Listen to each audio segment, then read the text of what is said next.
I promise you my metaphors will always be an echo, because since I learned to speak Inglesi, my words have been an echo, from the day I started school and no one else spoke Arabic.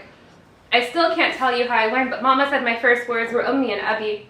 And why would they speak English at home? Why would they turn to bumbling Brook Cottage words in the one space where ghazal syllables and horse on the wind lilts what we met with glares and distrust? Calligraphy painting the air. Letters like a saif and a saif that both cut and cool. I promise you it won't be enough. You split the monster from its shadow and each takes up residence elsewhere.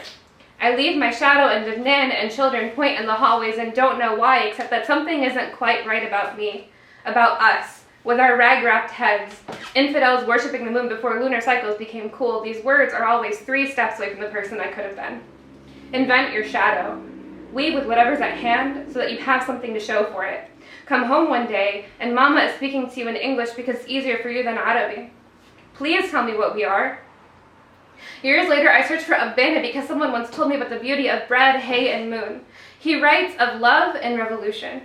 I searched for poems for Sitita because poems are my last language to piece together story and to express love through revolution.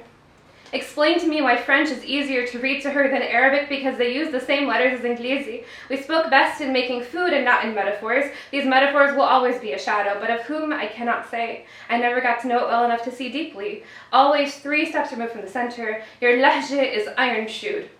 It doesn't whisper between cedars. It's too tongue-tied to try a truth. I split my tongue in 2 to try it. No one understood a word.